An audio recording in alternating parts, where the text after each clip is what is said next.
Assalamualaikum warahmatullahi wabarakatuh.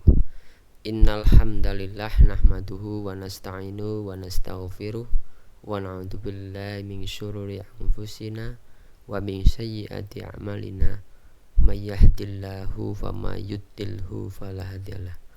Asyhadu an la ilaha illallah wa asyhadu anna Muhammadan abduhu wa rasuluh. Ya nabi abada.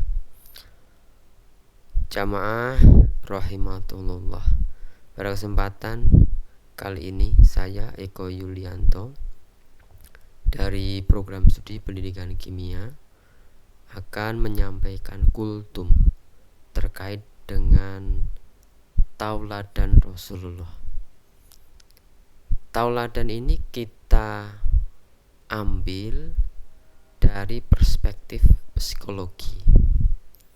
Kita tahu dalam kehidupan sehari-hari ada banyak aktivitas atau perilaku yang kita lakukan, dan tidak menutup kemungkinan juga anak-anak kita seperti menggunakan gadget, kemudian bermain YouTube, kemudian bermain sosial media. Bahkan ada juga perilaku-perilaku yang menyimpang, seperti yang terjadi di Bengkulu beberapa bulan lalu. Ada sekumpulan siswa SMP yang menyayat tangannya. Nah, perilaku ini menjadi suatu keprihatinan kita bersama. Mengapa hal itu terjadi? Nah, ini tidak terlepas dari lingkungan sekitar. Nah, hal ini diperkuat dengan sebuah teori di dalam psikologi belajar yang namanya adalah social cognitive theory, di mana seseorang itu akan melalui proses belajar mendapatkan pengetahuan atau menguasai skill tertentu itu melalui proses atau tahapan-tahapan yang sesuai dengan teori ini, social cognitive theory. Di mana dalam social cognitive theory ini yang disampaikan oleh seorang ahli yang namanya Brunner, ya. Perilaku-perilaku kita ini ternyata dicontohkan atau dimodelkan oleh orang-orang sekitar kita atau sosial kita atau lingkungan kita. Sebagaimana yang ada saat ini, lifestyle saat ini sangat dipengaruhi sekali dengan lingkungan yang saat ini ada. Mungkin anak-anak muda yang nonton drama Korea, kemudian yang ibu-ibu nonton sinetron, yang anak-anak TK sudah mengenal YouTube dan sebagainya, bahkan ketergantungan dengan game.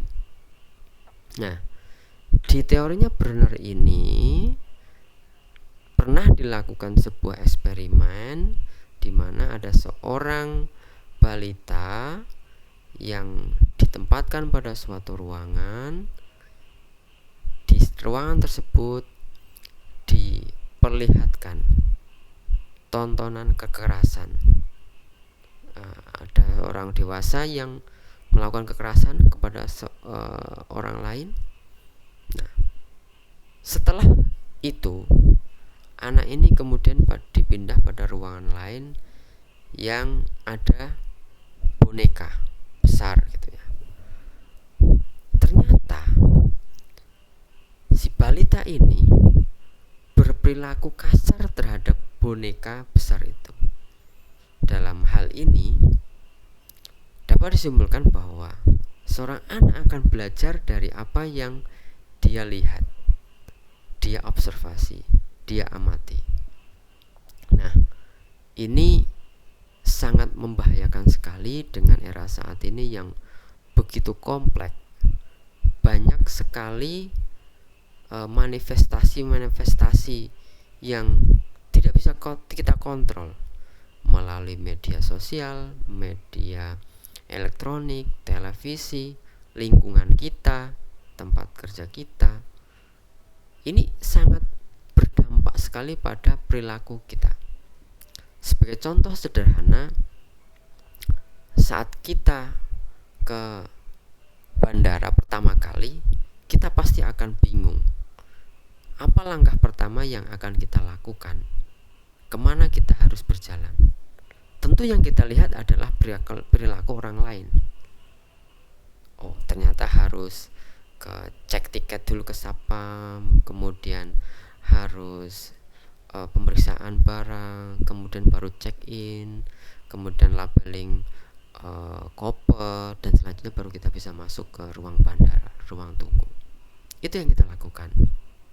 Nah, ini menjadi hal yang sangat-sangat krusial untuk anak-anak kita saat ini, sehingga sebisa mungkin kita harus memberi batas terhadap apa yang mereka lihat, apa yang mereka awasi, apa yang mereka observasi, karena hal itu nanti akan berkemungkinan untuk ditiru. Apalagi anak kecil yang tidak atau belum bisa mempertimbangkan perilaku-perilaku yang dicontoh. Tahunya mereka hanya akan meniru, akan mencontoh. Ya, orang tua yang mungkin sering memukul, anak suatu ketika dia akan berperilaku tersebut.